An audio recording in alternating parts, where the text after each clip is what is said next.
Welcome everybody to the first edition of Two Peas in a Pod. He is the professionally polite Professor Prince Lemons, and I am the part-time philosopher, part-time poet from the planet of Pluto, Borel. Together, we're simply just two poor righteous teachers with a positive perspective on questions, issues, and matters that affect our community and our society as a whole. Before we came here, let's just kick it off, man. We're just two teachers, right? Yeah. We came from the States. We used to educate children. We both taught for about the same amount of years in classrooms. About how many years total, brother? 16 for me. 16 years and 15 for me.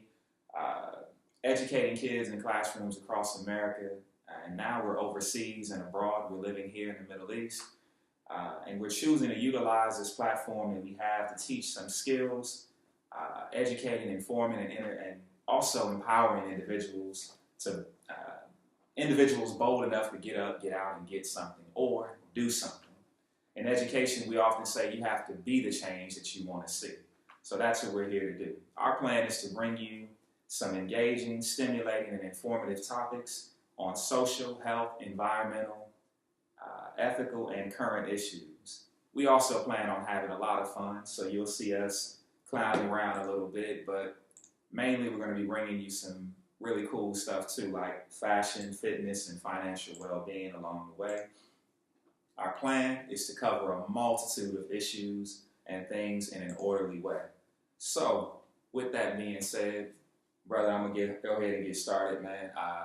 As teachers, we were often taught that, our history, or as teachers, we see how our textbooks start with history beginning with slavery. And oftentimes, even in our social studies classes, man, with us growing up in the educational system, you see how slavery is always the beginning of history as far as African Americans in our country. Inevitably, the response from your students and even from yourself back in the day would always be, man, if I was a slave, I wouldn't have taken that. Exactly, I wouldn't have taken that. Yeah. Or, man, why didn't they do this? Mm-hmm. And it was often like really disturbing to us. And I think my main question that I want to start with to you is, why do most of our history lessons start with that point in our educational, or in terms of education? Why does our history start at that point? Why do we not teach about the history of those that were in America prior to Columbus's arrival? And why do our students not know about the slave rebellions that took place in America? We just saw a great film brought to light. Shout out to Nate Parker, who brought a wonderful documentary. I mean, not documentary, but a film to light. Big ups to Nate. Big ups to Nate. He wrote it, he directed, he starred in it. And of course, it was a lot bigger than his person. You saw the brother go on the Breakfast Club and many other interviews and really talk about how bringing this film to life was much more important than himself. But it was one of the first films about an insurrection or rebellion. And it kind of got us to thinking, man. I think you and I had a lot of good, engaging conversations about it. So with all that being said, man, let's get back to those questions, man. Why do you think, our history starts at that point? Why do we not teach our kids about these rebellions that happened? And, I honestly believe that it dealt with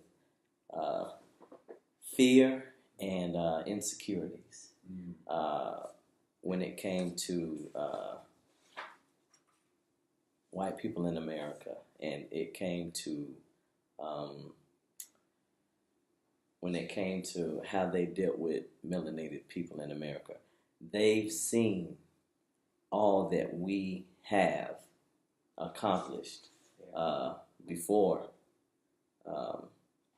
Christopher Columbus came to America, and after we've been here, and they've seen all the things that they've put us through, and they've seen us come through it and fight through it, and we still come out, looking good to so many different people around the world. For sure. And if we want to be honest, we are some of the most influential people in the world. the whole world looks at what we do, how we dress, how we talk, how we act, how we carry ourselves, Yes. and they pattern themselves after us. You know, we live in Abu Dhabi right now, and we just see the young kids in the schools, and you know they're up there dabbing and doing things. You know, Yeah. it might be a little bit later. Yeah. They might not catch it. Right. You know, when you know people are doing it in the States, but Definitely. right now it just reaches. It reaches all corners of the earth. So I believe that it's the fear, and that they see how much they've put us through, and but we still seem to come out on top. So yeah, that's a good response, man. And in that response, man, I'm always probably gonna refer back to one of these books that it's become like a Bible for me, man. Like I don't subscribe to many things wholeheartedly, but A People's History of the United States by Howard Zinn. Of course, Howard Zinn is deceased now; he's dead, but he left such a great volume of history for us, and it's really history from the perspective of the oppressed, the slaves, the Indians, the workers. I mean, he deals with so many different topics in it, but I'll refer to this book kind of constantly, man, probably throughout some of our videos. But I do want to say, when you touched on those points about, you know, our influence and how strong of a people we were, in the book, you know, one of the earlier chapters, he's talking about slavery in here. He says that from the beginning, the imported black men and women resisted their enslavement. From the beginning. Ultimately, their resistance was controlled, and slavery was established for 3 million blacks in the South. But still under the most difficult conditions, under pain of mutilation and death, throughout their 200 years of enslavement in North America, Afro-Americans continued to rebel. Only occasionally was there an organized insurrection, which leads me to, I guess, this topic, man. It goes into the historians that have wrote about it. I think I saw online, it's a historian, his name is Herbert Apotheker, I think it is. Okay. And he said that there were over 250 slave rebellions that were recorded throughout history. Yeah. However, we only know about 35 of them. Yeah. You know, some people say the number is even higher, at maybe 313. But I think when you touched upon that fear side of it all, I think the bigger issue was that people were fearful that if this news actually spread, if this got out, you know, that these slaves were a lot more difficult to control and manage. People would be so fearful, man, that one day there would be an uprising between maybe the slaves and the indentured servants getting together. I think fear was what was really causing a lot of those, you know, suppressions or people that want to quiet down those insurrections that happen here and there. Yeah. But those are good responses, man. We got to shout out the brother for getting this started, man. But before we begin into the topic, man, I know we kind of go in and out or whatever, but you and I have been knowing each other for many years, man. Over 10 years now, man, and I consider you like family, so it's a privilege for me, man, to be doing this kind of format with you, to be sharing the platform with you, and to be bringing some news and things like that. To me, YouTube and a lot of other channels out there, man, are doing really well with putting a lot of great information and giving people a platform to speak on various topics. But, you know, I hope that we can offer something different in our take, man, as educators and people that have been on the other side of it, teaching kids, and now really trying to reach people in a different way, man. I hope our format really touches a lot of people, man, our family and our friends and other people, man. You know, so. Look, I second that. All right. So how about we get started into our first topic, man? I think. I know that you did some research on a few of the rebellions or revolts that took place in America. So, I did, man. Like we talked about, I did some research, man. I looked at theroot.com with Henry Louis Gates. Yeah. He talked about probably the five most popular rebellions that we have heard about in our country. I'll start with the first one. The first one was the Stono Rebellion. And did you know about the Stono Rebellion at all, man? Had you heard about it? I had heard a little bit about it. Okay. But yeah. And in your research, you had come across, I didn't even know where Stono was, man. Like, I couldn't tell you where it was. I mean, I knew that everything was pretty much centered around the 13 colonies, but I didn't know, I had no idea where it was. In fact, I was like, Stono, even after I did the research, I was like, oh, it was in South Carolina. Yeah. Okay. So at Stono, South Carolina in 1739, you had about 20 slaves that rebelled. They killed 2 warehouse guards, they stole some guns and some gunpowder, and then they headed south, killing people along the way, burning buildings. I think what was most interesting to me was that when they killed some of the white owners, they were putting the heads on the storefront steps, which was very interesting to see, man. Like, they wanted all the people to see what was going down. And I think they were headed down to St. Augustine, Florida. I know you'll probably bring us to some things about Florida a little bit later. I didn't know that Florida was not, I forgot that I guess Florida was they weren't a part of the 13 colonies at that time. It was really a part of Spanish. So with the slaves trying to get to Florida, I guess that was another way for them to get to freedom as well. They figured if they could make it to Florida, then they had a better chance of keeping, getting their freedom and keeping it. Yeah, and that's very interesting. So on their way, man, they were marching. I think they said it was perhaps 80 slaves in all. And according to one account, they were calling out liberty. In their language, they were calling out Lukongo. And I think they were from Angola, if I'm not mistaken, because the leader of the rebellion, he had ties. I believe he was Angolan, and he had already fought in a war in the home country. I think it was the Yamasee War in Angola. But long story, the militia found him. They attacked him, and in the ensuing battle, perhaps 50 slaves and about 25 whites were killed before the uprising was crushed. So you did have both slave and white, free or indentured servants fighting alongside of each other. Yeah. So that's what kind of made Stono Rebellion very interesting. Mm-hmm. The second rebellion was in New York in 1741. There were about 10,000 whites in the city and 2,000 black slaves. It had been a hard winter. And these mysterious fires broke out. So when you read about this one, you'll read about it being the New York City conspiracy of 1741. These fires broke out, and they were thinking that blacks and whites were conspiring together, which they probably did get together. There was mass hysteria.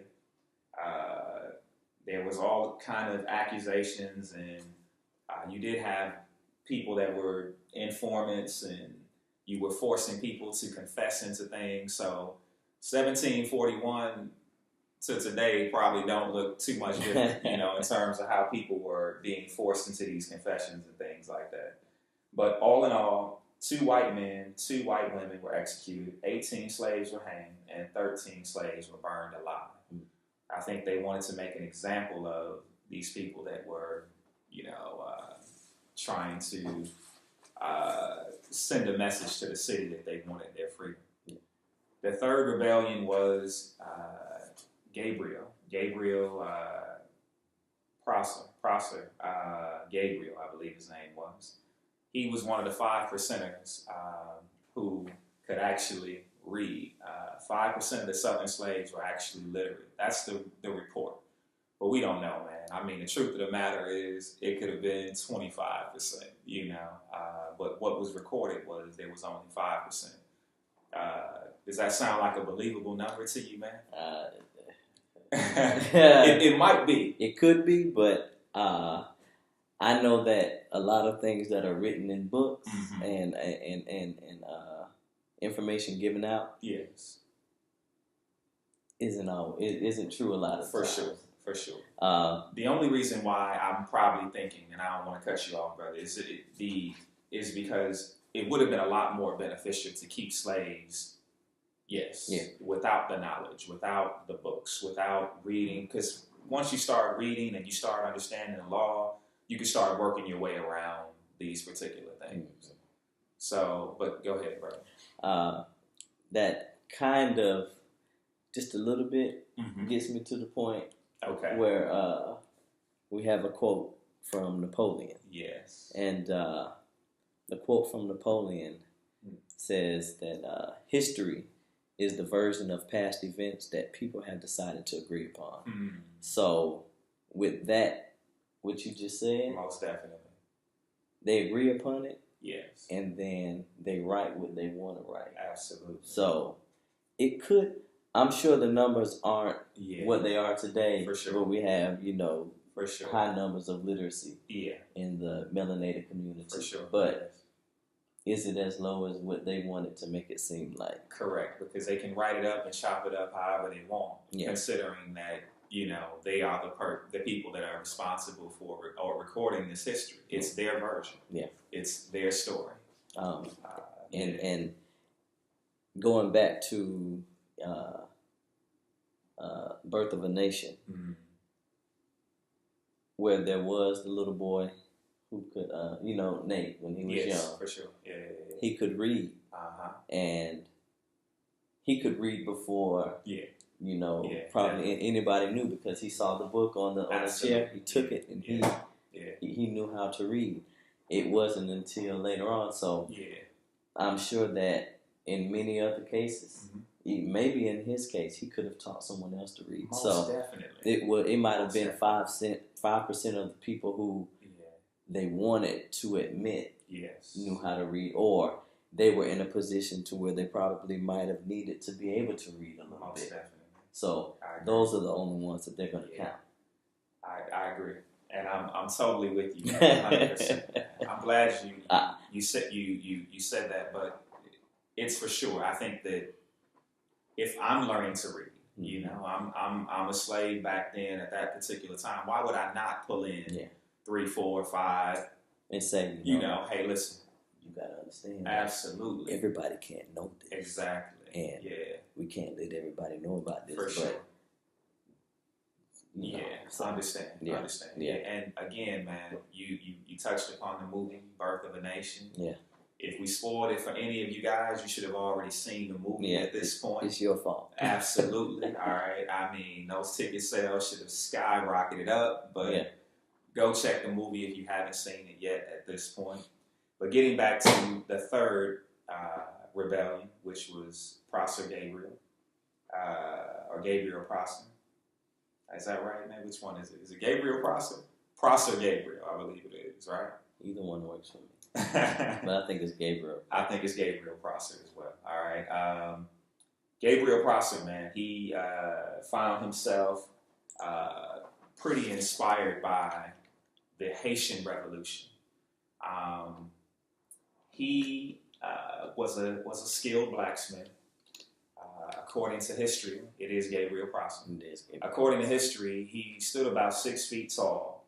He was a very refined cat. He used to wear, some real smooth, debonair clothes. He was a distinguished gentleman, as you would call him back then.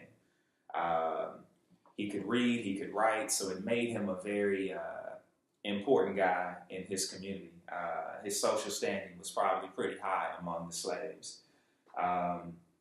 He was able to rally up a pretty group, a strong group of people, but he did it by advertising that on a particular day, he said he publicized the revolution well. His rebellion was going to take place on August the 30th, and this was in 1800, in the summer of 1800.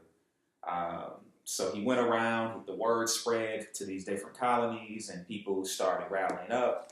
at least 1,000 slaves were pretty much on board. At the time, you had Governor James Monroe, who was pretty much against, giving any. He probably owned slaves. I'm pretty sure he did himself.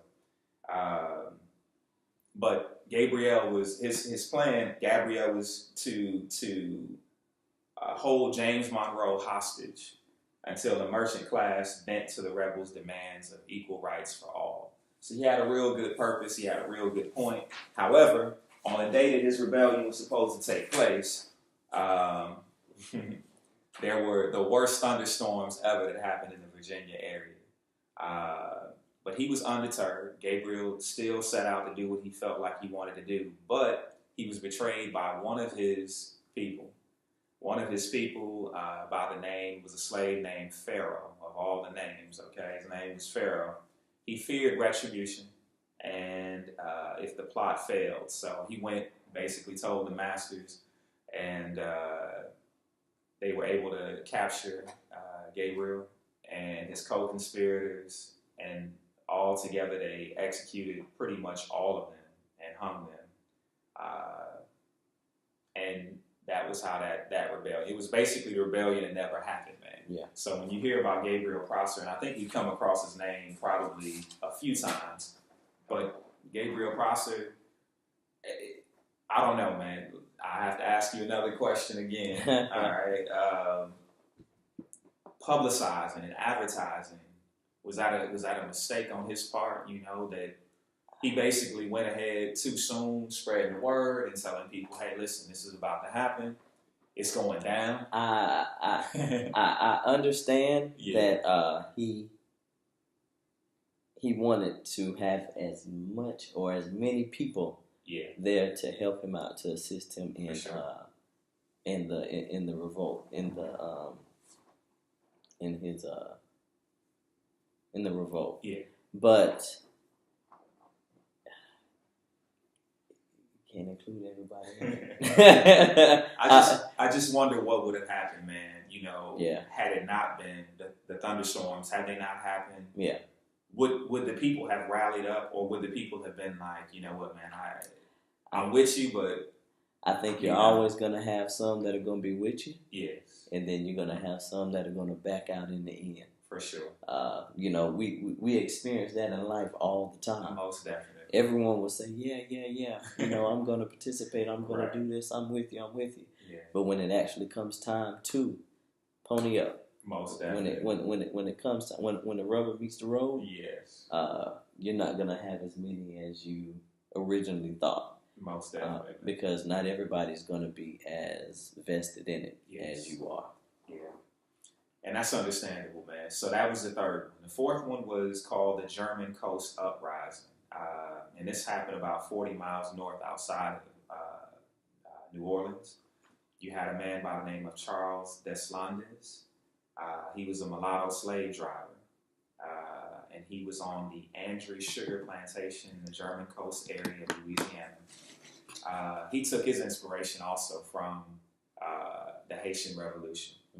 A lot of the slaves, apparently, from Haiti, and I think that's how Louisiana, that's something that we probably could do a little bit more research on, but a lot of the Louisiana influence is that Creole influence. Yeah. So that means that Haitian influence had to also be pretty strong in that Louisiana area. Mm-hmm. But they drew their inspiration from that Haitian Revolution. On January 8th, again, a rainy evening, so I don't know what the connection is with the rain and the rebellions, man. But about 25 slaves rose up, attacked the plantation's owner and his family.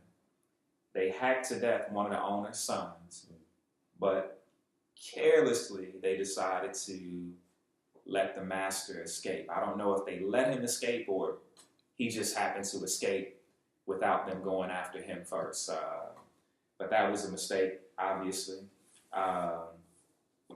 Their plan was to go and attack this warehouse that the local militia had. They ransacked the store, they seized the uniforms, the guns, and ammunition, and they started moving and marching toward New Orleans. They got about to the 20-mile point, maybe 20 miles outside of New Orleans, where they ran out of ammunition. And a slave master, congressman from South Carolina, his name was Wade Hampton. He was given the task of basically suppressing the uprising. He had about 30 men with him, and it took him about 2 days to stop the rebels. It was estimated that the group had swelled to about 300. Some records say that it was about 124 of the rebels. So what happened was the whites suffered no casualties because they obviously ran out of ammunition. They killed about 20 insurgents. Another 50 became prisoners, and then the rest supposedly fled into the swamps. In short, about 100 survivors were executed. They put the heads along the road to New Orleans. I guess they wanted to make another point. Yeah. So that was something that was done, I think, quite regularly, man. They wanted to have this mutilation, this decapitation, just all kind of carnage. Yeah, just carnage to prove a point that, listen, if you do this again, this is what's going to happen. We got to keep it going like this. But the point of their whole thing was to make sure that people understood if you rebel, this is what's going to happen to you. Mm-hmm. But that was the last one. And the fifth one is the Nat Turner Rebellion, which brings us right back to where we started with Brother Nate Parker and his brilliant film. If you don't know the story of Nat Turner, he was born in Southampton County, Virginia. He had been given these prophetic visions. Even as a kid, man, it was something special about, I think, Nat Turner. There's still a lot of mystery around Nat Turner. He's this legendary figure, almost like a Black Panther, cartoon kind of figure, man. But he's really larger than life. In the film, you can see a little bit of more of that. But on August 22nd, 1831, Nat Turner and about 70 men set off to basically free the blacks and lead this rebellion, man, that he felt like he had gotten a vision to do. They first killed the master and his wife and the children with axes. The next day, they attacked about 15 more homes, and they killed about, I think, anywhere between 55 and 60 whites, and they have it on record. Many people joined the rebellion, and I think it took them about 2 months to find Nat Parker. Nate Turner. I'm getting them. See, Nate, you know what I'm saying? It took them about 2 months to find Nat Turner. I think he was found, and 6 days after that, they hung him. But not just hung him, though. Yeah. I mean, you heard the brother talk about, man, how they took his skin, man. Distributed parts of his skin as souvenirs. This is all recorded in history. Yeah. His head was removed, sent to a biology department in Ohio. I think it's Worcester College. His skin, they made purses, they made things from his skin. His skull, I mean, it was just barbaric, man. Real savage-like what they did to make a point of this particular, I call him a hero personally, of ours. But that kind of makes me think about something that I've learned in my research, that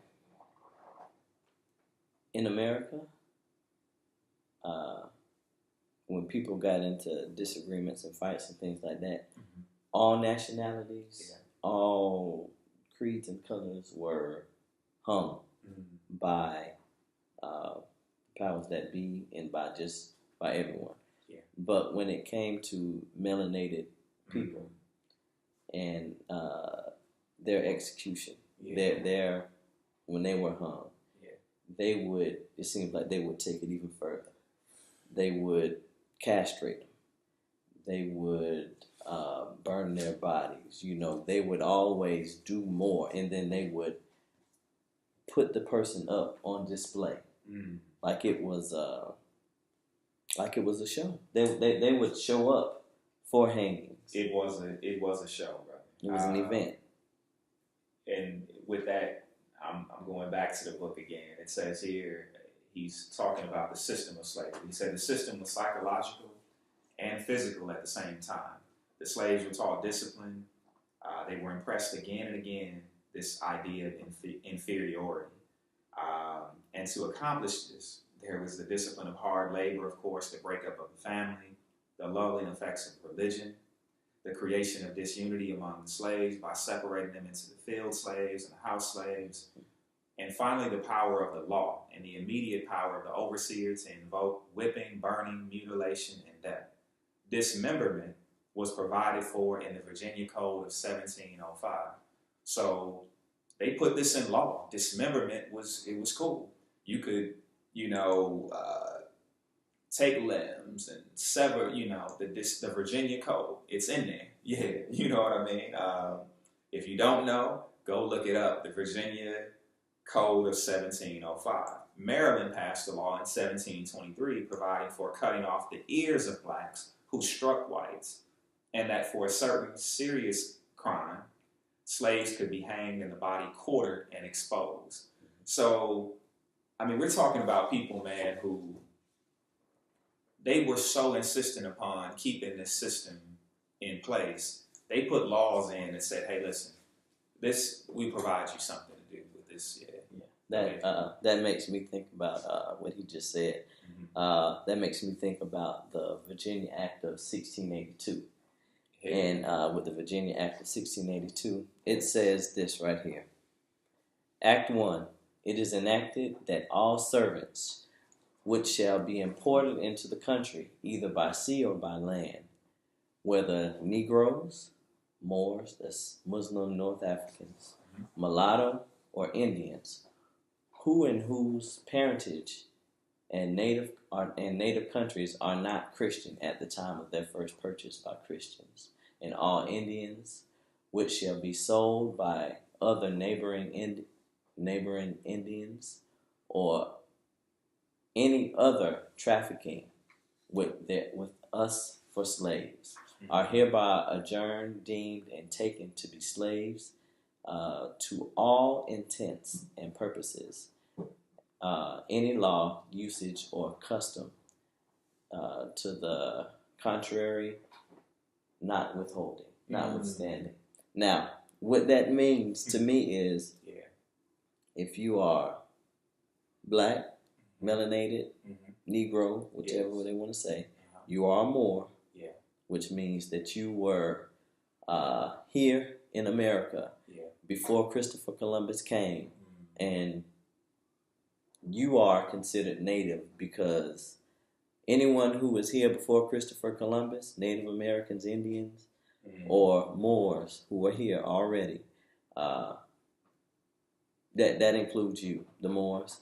Mulatto, anyone of mixed heritage, whether they are melanated or Negro or black, and Native American, or white and black or melanated. I like to say melanated, instead of saying black, but for sure, for this purpose, black and white, and then Indians or Native Americans. If you fell into any of those groups, and any group of white people would come upon you and see you, then they could take you into slavery. Whether you were already slave and you ran away, or whether you were a free man or woman. If they wanted to hold you as a slave, there was an act, a law, that would allow them to do that. Wow. Yeah. And this just goes to show, man, how the law and how everything was constructed in such a way, man, to keep this system in place. So when the kids, again, going back to when people would ask how or why, you think with all of these things that were stacked up against the slave and the African that came into this country or came into America, you would think that, of course, there would be more rebellions, there would be more uprisings, but there were, man. I mean, we were very proud people. These were proud people who came from their country and basically were like, you know what, I'm not having any of it.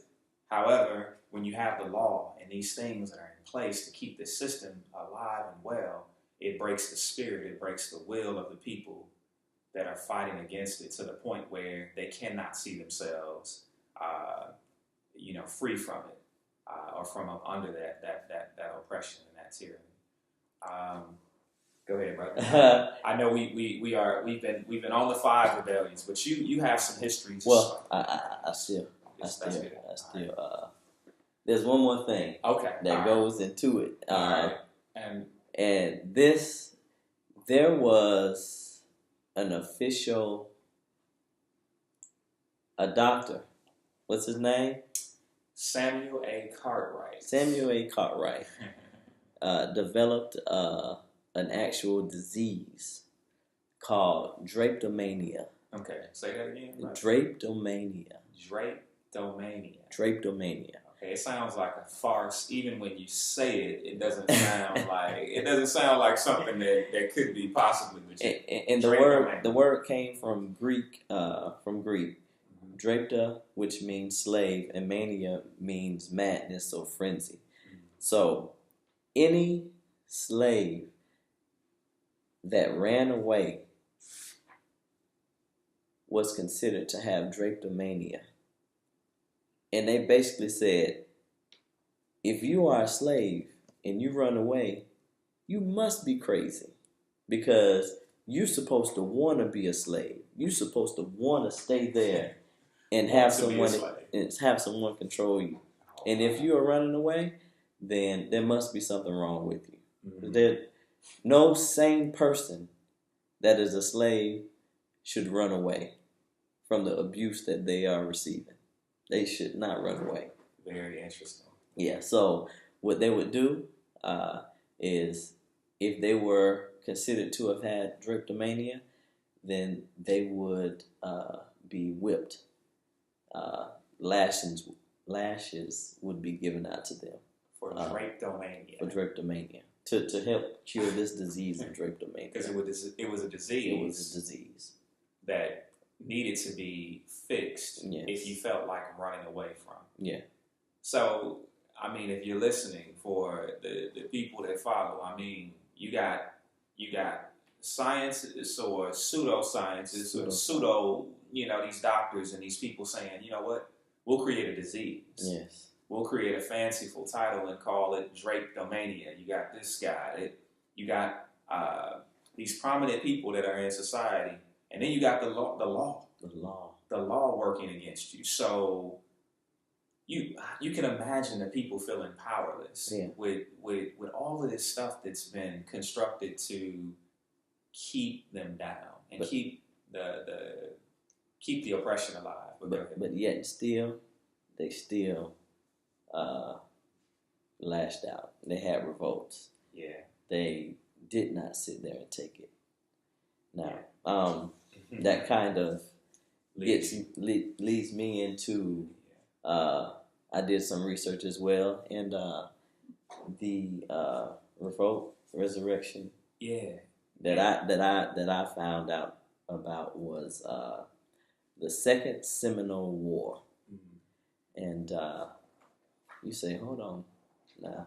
Yeah, I'm thinking Seminole War, right? I remember the Seminole War in terms of history, but the Second Seminole War? Yeah, and you like Seminoles. I'm thinking, those are what does that have to do? Because our topic is on rebellion from, the slave's perspective. Exactly. What does that have to do with slave rebellions, uprisings that happen? Yeah. In the Second Seminole War, there are two things. Second Seminole War took place in Florida. Mm-hmm. Well, both Seminole Wars took place in Florida.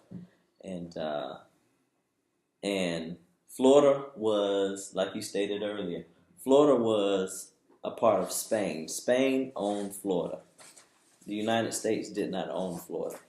And in 1817, Andrew Jackson was a general in the U.S. military. He was in Georgia looking after a fort because it had been said that some Indians, some Native Americans had attacked some white people in Georgia, in Florida, and in Alabama. So he was there trying to see about them and exact some revenge, basically. So he went to Florida. Well, first of all, let me back up a little bit. In Georgia, the Native Americans were considered Creek Indian. It didn't matter. It didn't matter what tribe you're from. They considered everybody Creek. And the Creeks would fight against each other. And the Seminole Indians were Creeks in Georgia. They chose to move down into Spain, into Spanish Florida, and they became Creeks. Where the name came from, I'm about to play a clip from John Griffin that explains that. And who is John Griffin? John Griffin is a descendant of the Black Seminoles, and that's another reason why the Black Seminoles are a group of black or melanated people who became Seminoles. The Spanish government sent out a word that any Native American from Georgia, Alabama, wherever, want to come over into Spanish Florida, they were welcome to come over. Any black slave in Georgia, Alabama, or South Carolina who wanted to come over into Spanish Florida, abide by the rules and regulations, even if they wanted to convert to Catholicism, it was all well and fine. But in Alabama and Georgia, there was a group of Native Americans. They call them Creek Indians. The reason they call them Creek Indians is because there were so many family groups, so many different groups that were spread out throughout the territory. They said, well, we can't remember all of these different group names, so we just call them all Creek Indians. So the Creek Indians that came over into Spanish Florida, they gave them the name Cimarrones, meaning wild people or runaway. And the name ended up Seminole. So the word Seminole means runaway or wild people.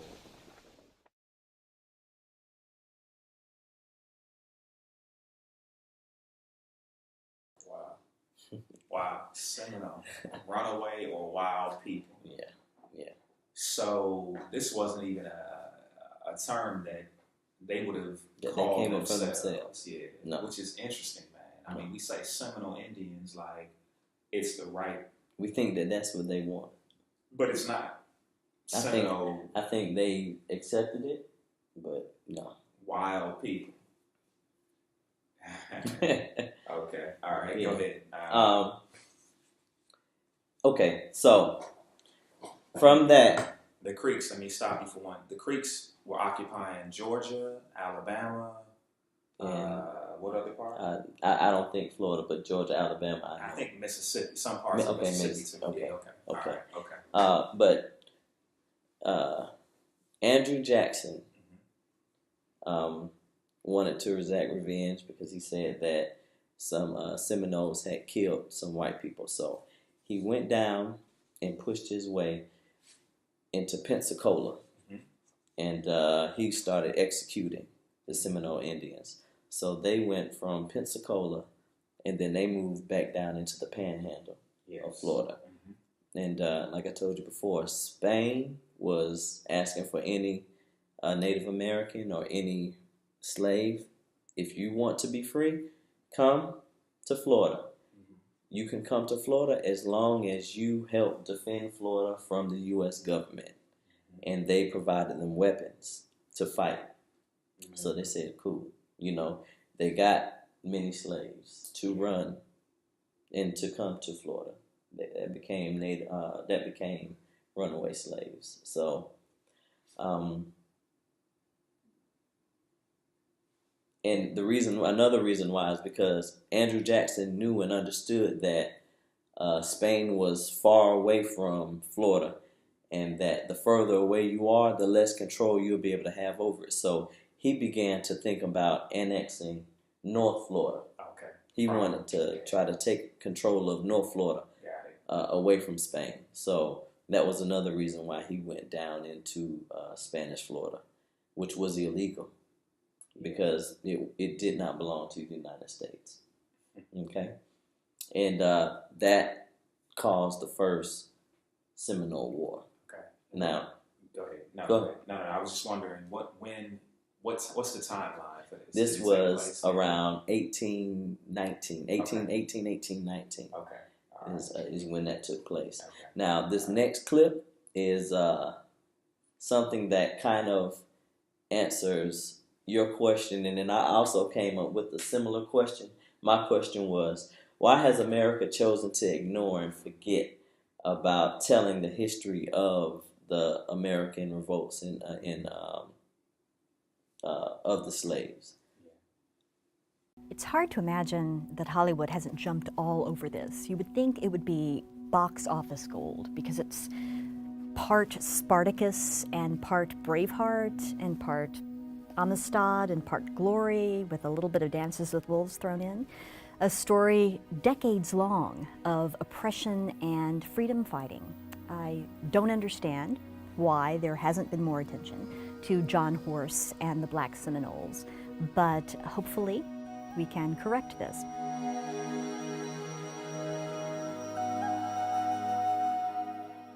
She's referring to the Second Seminole War. Mm-hmm. Now, the Second Seminole War started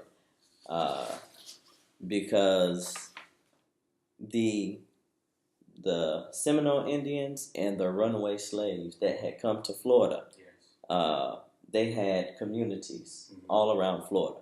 But the biggest community that they had was down in the Everglades. Okay? And it was the first free city or town or community for people of color. Oh, wow. And the Seminoles and the runaway slaves began to intermingle. They got married. They had children. There you go. They had children. Yes. They became a community entwined, and they began to take on each other's cultural beliefs, and they practiced some of the same things, and they just lived in harmony. Right. But there were also a group of, because Jackson began to try to take over Florida. Spain said, you know what? We can't fight it any longer. Yeah. So Spain chose to sell Florida to the United States for $5 million. $5 million. Yeah. Okay. And we know back then $5 million was a lot of money.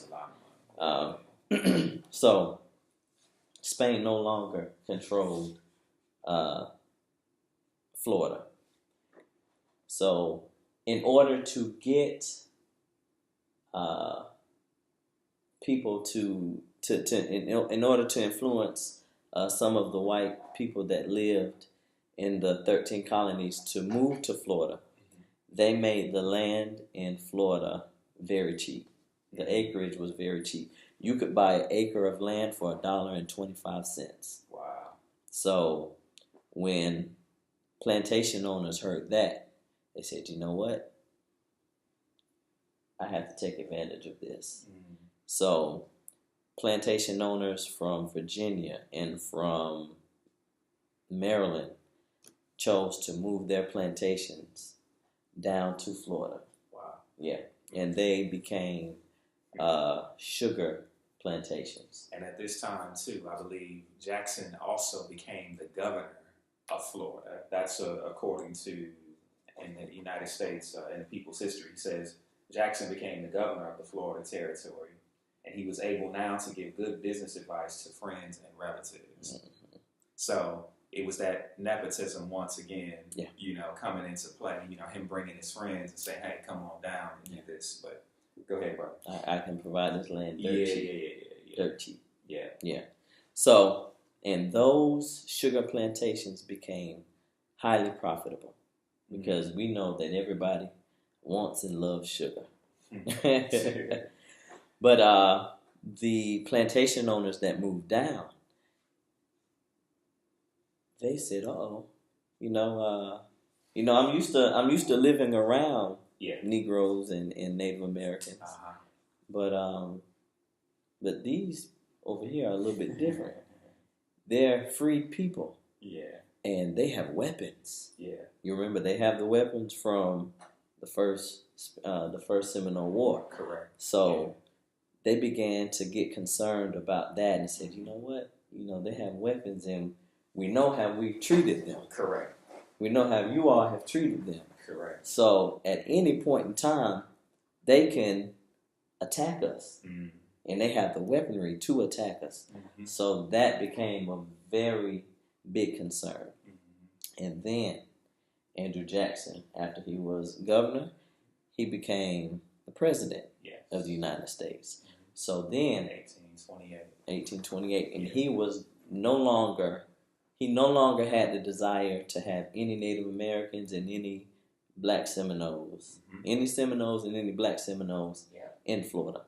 So that caused the Second Seminole War. Correct. He came up with a bill called the Indian Removal Act, and that was the bill. The Indian Removal Bill came before Congress, and it was called at the time the leading measure of the Jackson administration and the greatest question that ever came before Congress, except for matters of peace and war. He wanted to remove the Indians from the land altogether. That's what started that whole Trail of Tears movement, that westward movement of the Indians. So, but go ahead, brother. No, you good. No, this is enlightening, man, because you're telling me some things that I'm just like, I'm still baffled over. The clip you showed me here, and I think we only think of rebellion from one particular angle. I think we only think of rebellion from the slaves, but we forget that when the slaves actually did get to these other places, we did link up with the natives, the Seminole Indians, the Cherokee Indians, the Choctaw Indians, and you hear a lot about it. But a lot of times, even that gets crushed too. You hear people go, "Nah, man, blacks and Indians, they don't have anything." But we do, man, and that's another link and a proof, like to me, to say, you know what, there was that black and Indian, that connection, man, and us coming together as a people, And I also feel like I need to reiterate and help folks understand is that Native Americans, Indians, and Mexicans, they're the same. They're the same. Man, they're just from a different region, a different part, a different place. And that's another topic for a whole. I mean, we're coming up on Thanksgiving this week. And I feel like we already got our second topic already in the making. It seems like we're gonna have to dig into this Native American and that whole link, man. Because yes, they were in America prior to, but like you and I often talk about, there were other groups in America as well. Yes, there were other people that came before Columbus. Shout out to Dr. Ivan Van Sertima who wrote the book. He's no longer with us, but he wrote the book, They Came Before Columbus. And they would say Dr. Ivan Van Sertima was a quack, man, but he was so knowledgeable about the groups of people that lived, and he had proof. And, he was brilliant, man. A great scholar, man. And, I've read that book several times. I need to go back and read it again, but They Came Before Columbus. So I see the link, man. I'm glad that you bring it into the light. The funny thing is that with some good stuff, man. We say stuff. You say stuff, I say stuff. And they link up. For sure, man. There aren't things that, and we did our research separately. Independently. And we got our information from different places. We did. But they all are saying the same thing. I agree. 100%. And that is something that I really find very interesting. And it's heartwarming because it lets me know that, you know what? There's some truth in it. Absolutely. There are things and resources that we can go to. Yes. We're not always going to be able to go to the main resources because, like we said, another Napoleon quote is, "The winner writes the history." Of course. So and those quotes are pretty much one and the same. Yes. You know what I'm saying? Yeah. It's their version, and the truth. I'm the winner. Yeah, you know, and it's that old tale, man. You know, there's this and this, and then the truth is somewhere in between. Okay. Exactly. Well, go ahead, brother. Okay. Yeah. So once Andrew became president, then he decided to try to remove the Seminoles and the Black Seminoles, but they fought. Yes. They fought. They fought from 1835 to 1842. Now, within that time, there are records that show. Now, these records, I believe, are of the innocent. They're not talking about the soldiers. Mm-hmm. They said between 935 to 1,265 blacks were killed in the revolt. Wow. And 400 whites were killed in the revolt. Wow. During the Second Seminole War. So that was the biggest. That was the largest. Might not be the most popular, but it was the largest. But it was the largest of the sheer number. The sheer number. Yeah. And another concern that the plantation owners had was that their slaves would hear about it. Correct. And their slaves would do one of two things. One thing was run away from the plantation and join the revolt. That's it. And the second thing was their slaves would destroy the plantation, and that is something that happened. Both of their nightmares came true. Yeah. Both of their concerns came true. Yeah. They did have some that ran away and joined the revolt, and then they also 21 of the plantations, of the sugar plantations, the highly profitable sugar plantations, were burned to the ground and destroyed. But that also gets me to the two major leaders. One of the leaders was Chief Osceola. He was the leader of the Seminoles. You hear about him all the time. As a matter of fact, he is depicted with the Florida State mascot. Oh, wow. Okay. Chief Osceola. Didn't know. Yeah. So, I think everyone knows the Florida State football team. And Chief Osceola and Renegade is the horse's name. They both ride out to the center field, and then he takes his staff that has fire on the end, and then he sticks it into the ground and then rides off. But yeah, he is depicted in the Florida State Seminoles. Interesting. And then who was the other one? The next one name is John Horse, and I think you heard that name in the last video. And he was the leader of the Black Seminoles. And he, the Seminoles, they had weapons because they had weapons from the First Seminole War, but they still did not have the number of weapons that the U.S. government had to fight in the war.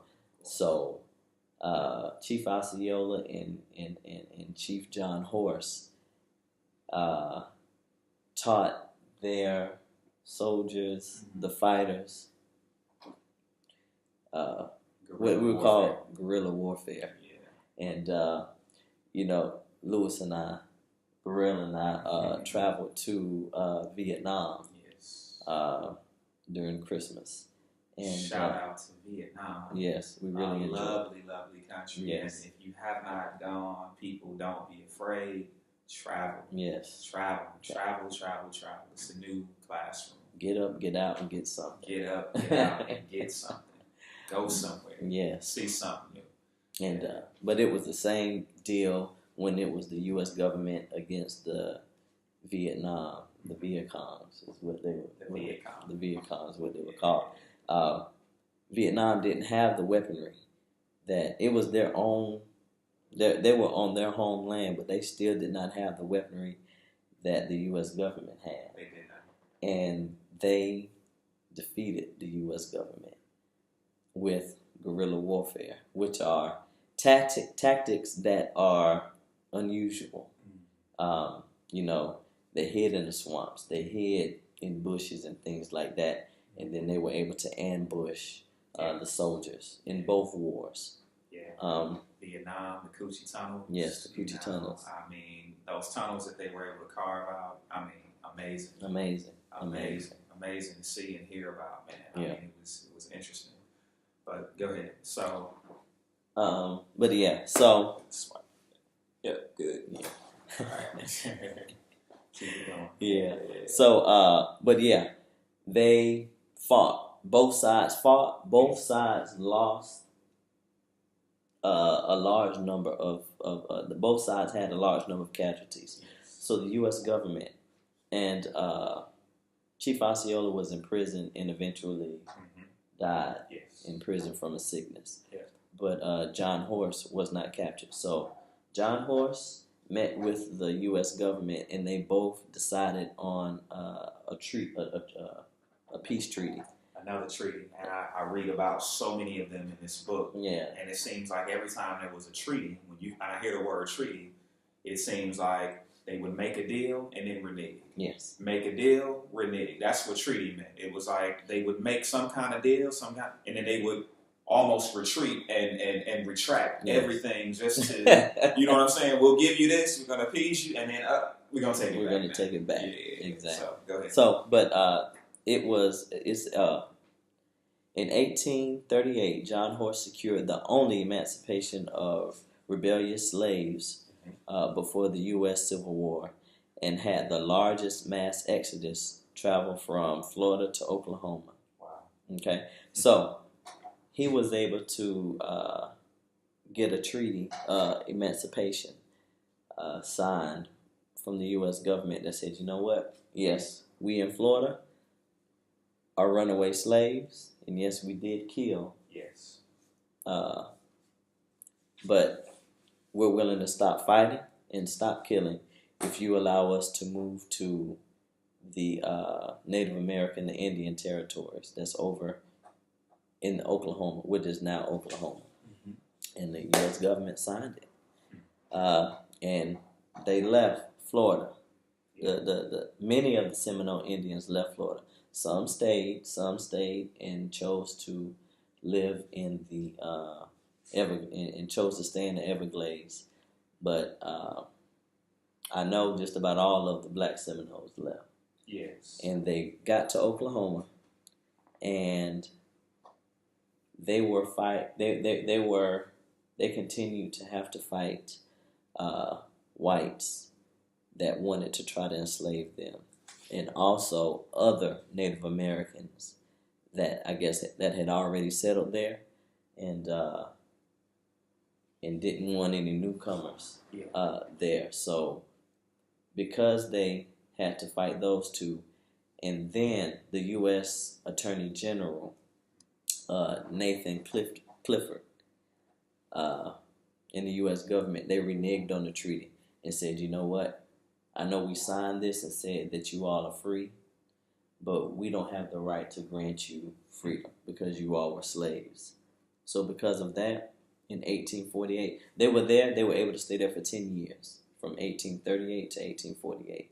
They were able to stay there for 10 years, but then they reneged on the emancipation. Once again. Yeah. They reneged again. Of course, yeah. And so they chose to move down to Mexico. Correct. And I have another clip from John Griffin that I want to play that talks about that. Basically, when you talk about black Seminoles, you're talking about black people in the early 1800s who came to live with the Seminoles out of the thought of they could be free. But if you Google in the black Seminoles, there's all kind of books on the subject. If you go to the images, you'll see pictures of me and my family. There's a lot of information. Matter of fact, I just came back from out in Texas in September, where a number of black people left here with Seminole people, and they were sent to Oklahoma. And when they got to Oklahoma, they were afraid that the slave catchers were going to catch them and send them back south. They left with a Native American chief called Kawakachi, and his name interpreted is Wildcat.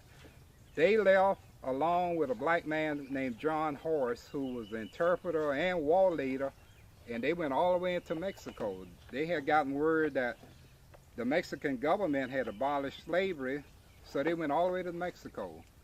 And the Mexican government hired them as border guards because there was a raiding Apaches, there was raiding Comanches, Comancheros, Banditos, and outlaws going back and forth across the border into Mexico and back into Texas. So the Mexican government hired these men because they were good trackers, and they were men that knew how to fight using all type of weaponry. So they stayed there for a number of years, but when they came back over into the United States government gave them basically the same job of protecting their borders. And they called these men Black Seminole Scouts. And when I went out in Texas, some of the descendants of those people, they have a parade every year commemorating the Black Seminole Scouts. On that Saturday and Sunday, they would go to the cemetery because they had men there buried there who won, 4 of them won the Congressional Medal of Honor as Black Seminole Scouts. And eventually, a lot of those men end up with a group called the Buffalo Soldiers. And but the history is alive. The history can't be refuted. I don't care whether you're Native American, white, or black. You can't refute that black people did want to fight for their freedom, and they would go to any extent to keep themselves free, militarily, diplomatically, whatever. They wanted to be free. And but like I said, a lot of people don't know about this. The reason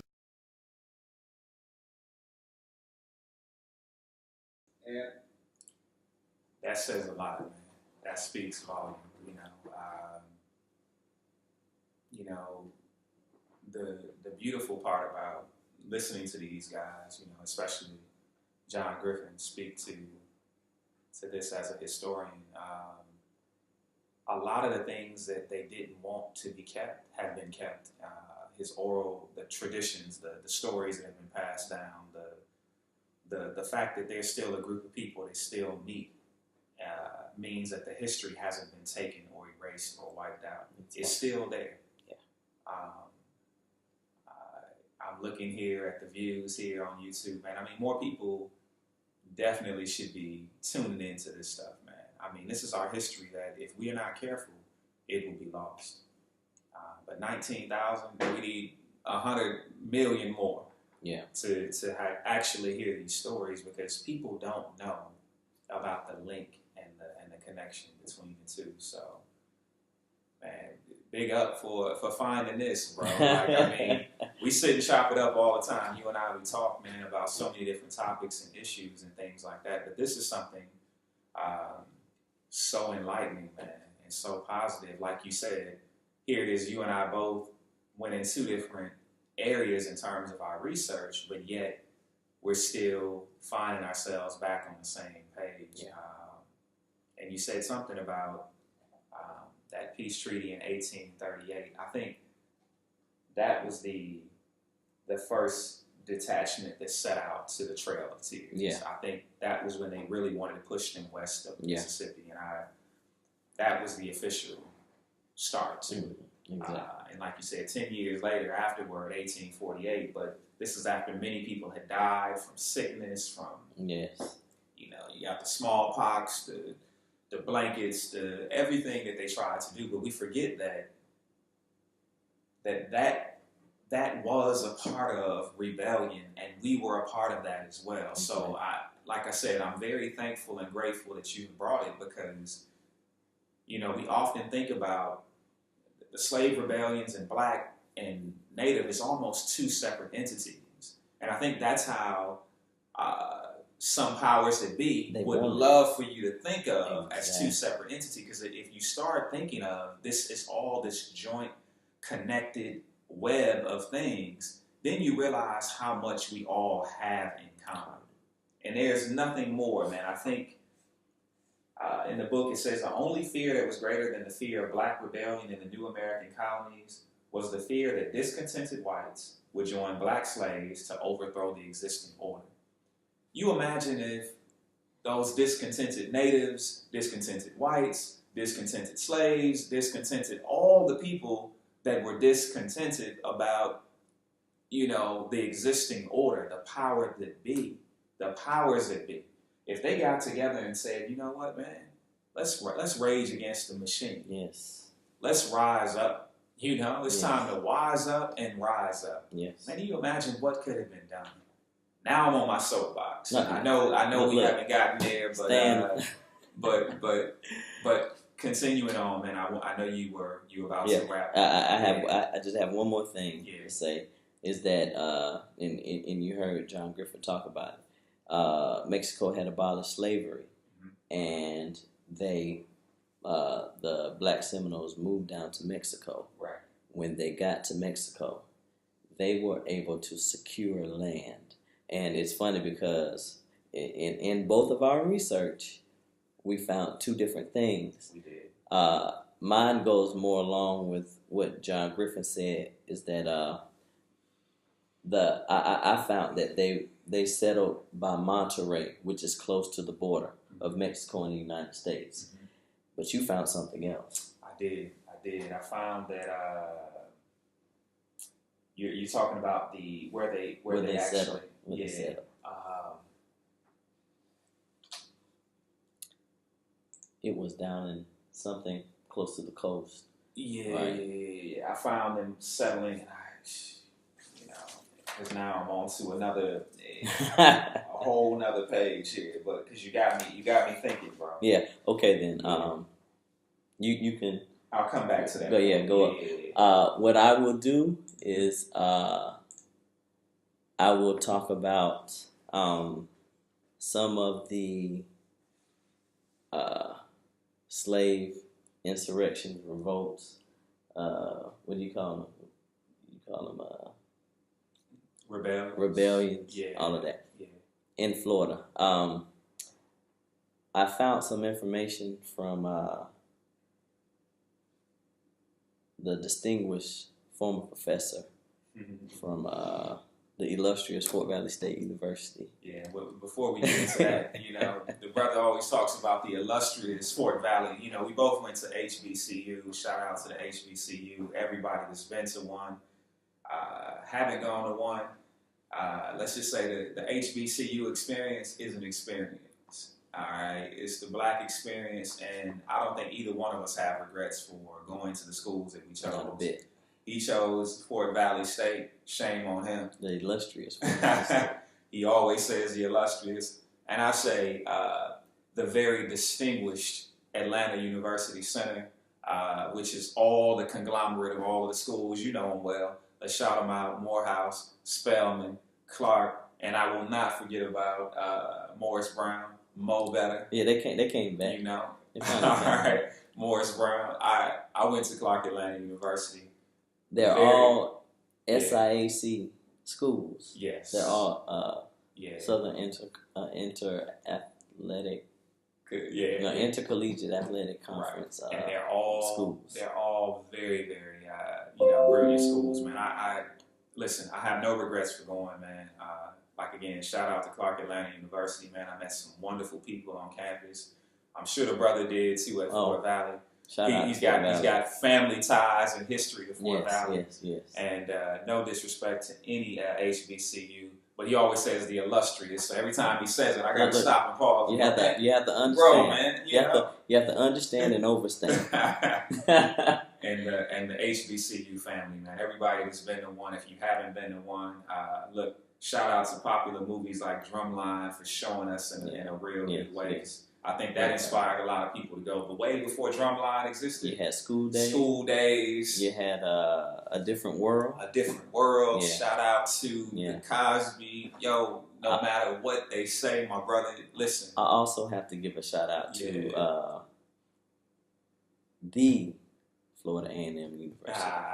FAMU. Big up to FAM. You know, look, with the big Marching 100, is that right? The band, you know. Look, there is no other. Listen, all of the schools, man, in the South, man, I appreciate it. And I think, you know, it's people like Bill Cosby back in the day with putting such great imagery out there of like a different world, the Cosby Show, and showing how these HBCUs were something to attend to. Yeah. You know, the fact that people look like us, talk like us, and had their own little cultural thing, and it just inspired a lot of us, man, to want to go and attend these schools, and no regrets, brother. But getting back to that, you got the clip from one of your very own, right? Yes. Dr. Larry Rivers. Okay. And he did a lot of research. He also worked at Florida A&M University. Sure.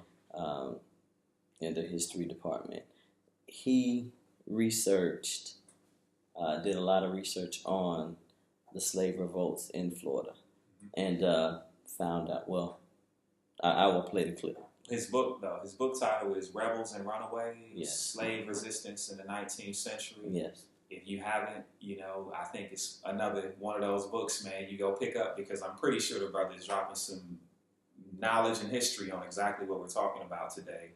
Slave rebellion, these runaways, the people that actually fought against the oppression, which you never really find out about. But I love the fact that he took on such a daring topic, man. So, yeah. And Andrew Jackson got caught up in the 1830s Indian Removal Act, looking at moving out Native Americans, Seminoles, Creeks, beyond west of the Mississippi. But he also knew that if he couldn't control the slave population, that other slaves would come in, join, and if they couldn't control Florida, what would happen to their what I call expansionist ideas going west? So they had to put down the Second Seminole War, the Black Indian Rebellion, and it cost literally, if you looked at it in today's dollars, literally hundreds of millions of dollars over a 7-year period to put this rebellion down. And unlike Nat Turner, when the enslaved blacks who fought surrendered, they were not hanged, they were not executed. Many of them negotiated along with their families to leave Florida to go to places like Oklahoma and Texas. That was unheard of after such a large-scale rebellion. So I really think, unless somebody proves me different, and I want them to prove me different, I want them to prove that what I'm saying is different from, or not different from what others are saying, that Florida was really unique in terms of its rebels and runaways. There were several areas, most of them situated in central Florida today, around Tampa, around Sarasota areas, very few areas that were heavily populated, that they were good for runaway slave havens, a safe place for people of like mind to congregate for their own protection. So really, middle and South Florida were the areas where a lot of runaways would meet. And they would come from Georgia, South Carolina. And one thing that I didn't say that I also believe made Florida unique in terms of its rebels and runaways, we often hear about the Underground Railroad, Harriet Tubman, Sojourner Truth, going from the South to the North. Well, in my study, there was a reverse Underground Railroad. And what I mean by a reverse Underground Railroad, slaves left Florida headed to the Bahamas, especially after 1834, when the British outlawed slavery in the Bahamas. So here you have, instead of them trying to travel through Florida to Georgia to the Carolinas on up, they took the waterways and ended up in the Bahamas. So you have a reverse. How many times do you read that in American history, that there was another way of slaves escaping into areas where they could seek their freedom? And Most of the time you hear about runaways. You hear about them either on foot, taking a horse, buggy, car. 20% of the runaways that I identified in my study used the waterways. Now, were there other southern states where enslaved runaways used the waterways? We don't know, because no one has really focused on that. So that's why I think my book is so unique and so different, and that why everybody on planet Earth needs to get a copy to read it. Shout out, Yeah. Dr. Larry Rivers, man. It's a great quote, man. And just the energy that he has, it just yeah, from YouTube, check it out. But look, most importantly, go check out his book. Most definitely. Listen, again, Rebels and Runaways, Slave Resistance in the 19th Century by Dr. Larry Rivers from the Fort Valley State University. Illustrious. No, the area I think that I was talking about, he was talking about some of the areas in Florida. Some of the area I was talking about was St. Augustine in Florida. Which I mentioned earlier when I was talking about the rebellions or whatever. Another place that the slaves would go to. But he talked about Tampa, some central parts of Florida. It's so interesting, man, because now when we think of Florida, you know, we think about everything that they did now up to date. I mean, you think about recent events such as Trayvon Martin and Stand Your Ground and all of these things, but you forget, man, that at one point, Florida was this state that actually was a haven, man. It was one place that the slaves could go to and get that freedom. And they looked forward to going there. But it's so interesting that he said that about the reverse Underground Railroad. We only know about the trip, and you often think, man, like, man, Harriet Tubman did that trip probably like over 19 times, or they got it at 19 times or something. She did it. Hundreds of slaves that she took, you know, maybe even 1,000, you know, who knows what the numbers actually were, but the reverse Underground Railroad, maybe on the waterway. It makes sense. Oh, brother, it's amazing, man. And he talks about how the slaves would be working the ports. Yes. And then there would be slaves that are working on the boats, you know, bringing goods and taking goods away. Correct. And as they would be working amongst each other, they would be talking about, oh, you know, the Bahamas, they've outlawed slavery, and it's just 100 miles off of the coast. You know, as long as you can get a boat, then you can be on. You can be off and have your freedom. So, you know, that's how they knew. That's how they understood. That's how they learned about those things. Yeah. So many great things, man. So many different angles, man, that you and I, you know, have covered, man, in this particular topic today. I know we got to wrap it up, you know, with some stuff. Did you have anything else to add, man, that you found in your research and your studies?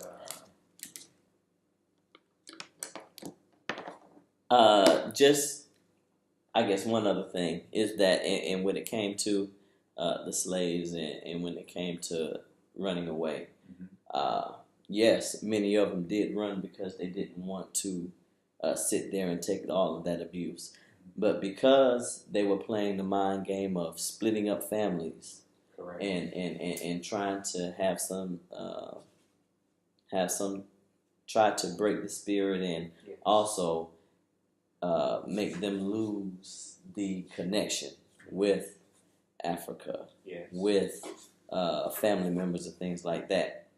Many of the slaves ran away and stole the horses, stole the buggies, stole all those things to go find their family members. You know, whenever they would talk to or had some communication with other slaves from other plantations, then they would say, you know, did a new slave girl come there by the name of such and such, or did a new man get brought to your plantation by the name of such and such, looking for their family members. So when they did find those family members, they would run to try to go and connect with them again and to go see them and things like that. So that, I guess that's the only other thing that I have to add. No, that's powerful, brother. as we wrap it up, I'm thinking about how this whole rebellion thing and our identity have this connection, man. It's almost like, if we were taught history from this biased, slanted perspective, how do you ever really understand your personal identity? Yeah. How can you ever really understand who you were and who you were designed to be, who you were before you came? Like, how do you understand your personal worth, your own personal value, if where your history begins? When you're taught in grade school and elementary, you were a slave. Yeah. You were in chains. Yeah. This is your beginning. This is where you start. Yeah. It's when you read an account and your history begins as a slave. And not only that, but Yeah. you were a slave, Mm-hmm. and you were you accepted it. Correct. You sat there and took it. I wish. Yeah. Go ahead. And now we're learning that we didn't. We're learning. We knew it. Yeah. We felt it.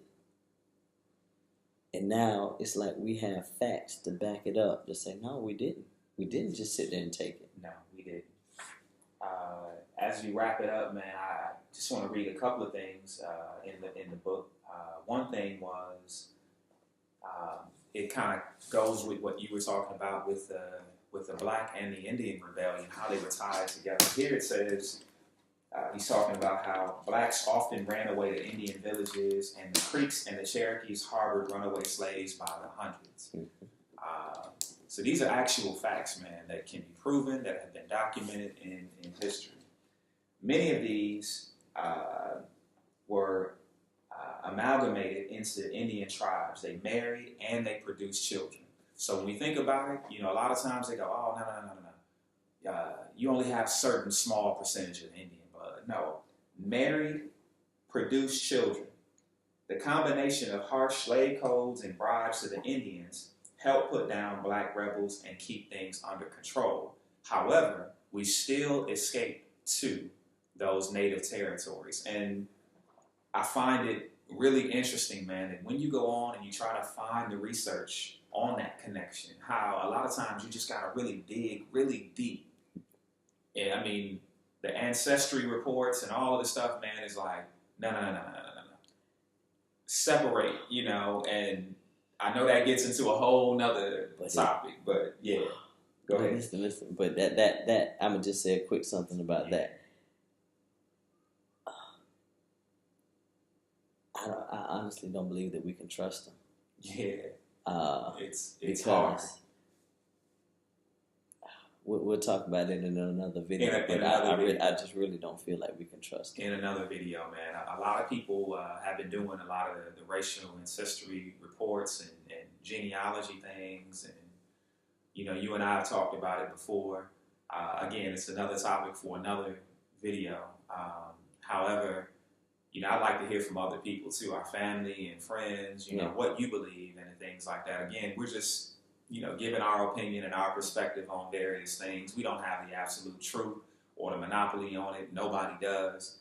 But it's very interesting when we start talking about that genealogy and the history report, because more than likely, they're going to point your ancestry right back to West Africa. However, there have been, I've been to the continent, you've been to the continent, brother, and I've been over to the east coast of Africa, in Tanzania,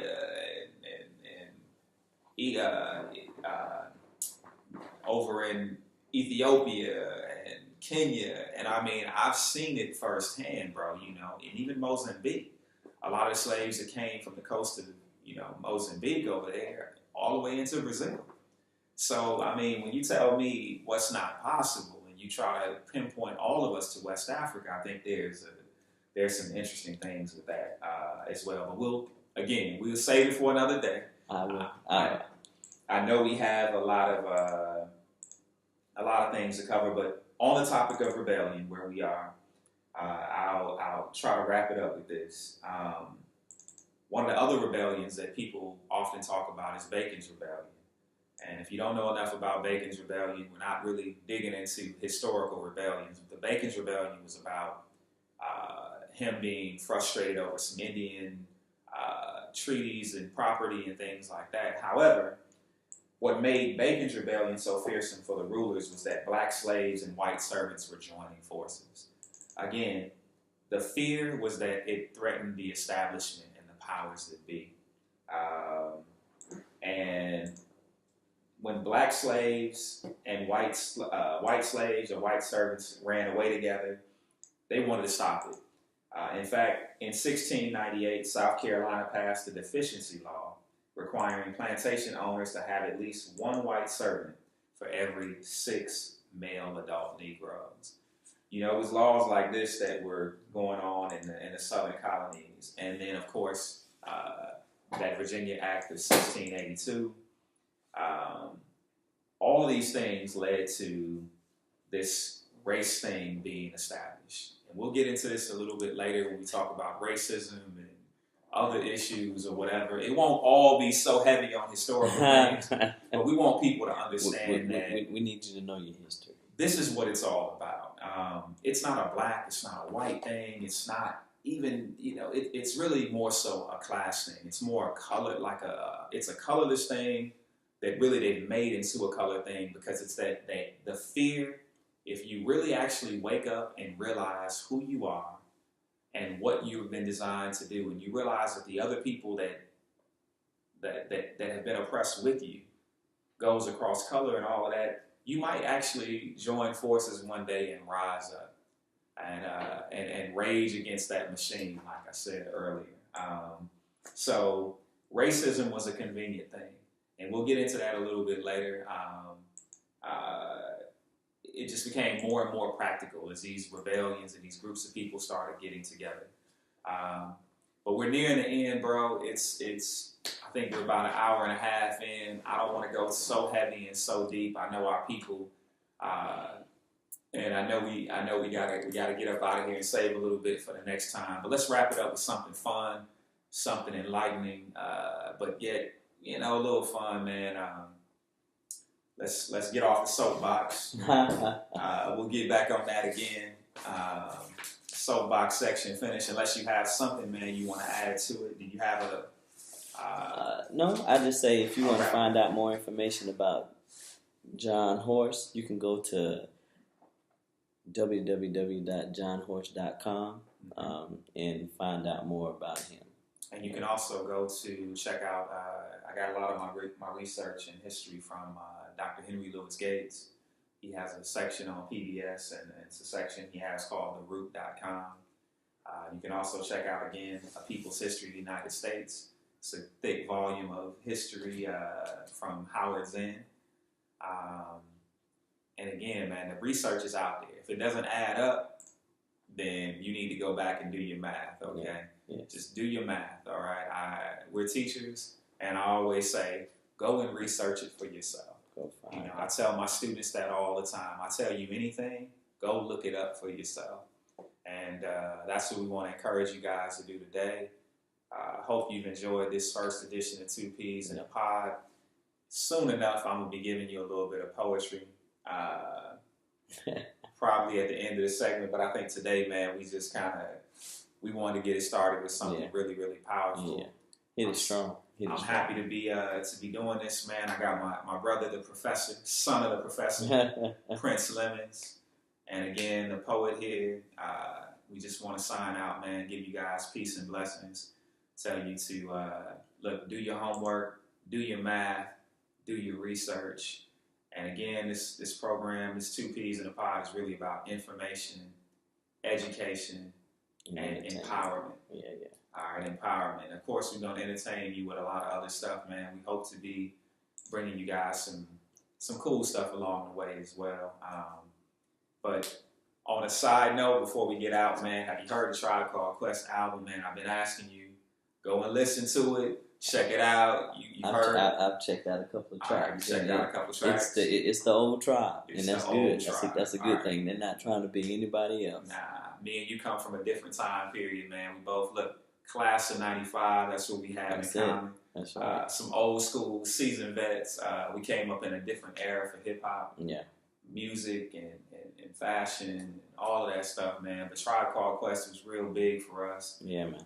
Low End Theory, Midnight Marauders. Yeah. You know, all the albums, man. Beats, Rhymes, and Life. Yeah. And it's just cool that even after Fife left, they still left you a nice little volume of stuff, man. So if you haven't heard it, Check go it check out the Tribe Called Quest album. And he's on there.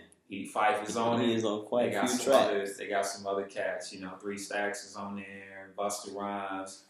It's a real good album. Kendrick, you know, shout out to the youth movement too, heating up the game as well. So, and check out the Birth of a Nation soundtrack. Birth of a Nation soundtrack, it's good, hitting hard. Yes. Brother, I listened to it, man. I gotta give again Nate Parker, man, shout out, man. He just did it. He did it. He picked some artists, man, and there's some people on there that you wouldn't expect. Yeah, Gucci Mane, Vic Mensa, Trey Songz, Neo, Lil Wayne. 2 Chainz. Yeah, 2 Chainz. You know, he got some people on there, man, but the album is really, really dope. These artists are making some real conscious, relevant music. And, you know, you think you can peg artists into these little boxes and these little cues and say, man, well, they can't really get outside the box. That's wrong, man. A lot of times these artists are doing what record companies are, you know, putting them out there to do or whatever, you know what I'm saying? And the record companies put them in the box. Yeah. But these guys want to do different things, and I appreciate hearing the volume of work or whatever. But, man, the time is finished, bro. All right. Listen, man. We appreciate you all tuning in. Appreciate it. Hope you enjoyed much. it. We enjoyed it. We enjoyed giving much. it to you. And to the next time, look, peace and blessings. We signing out. Yes. All right? All right. Bye-bye.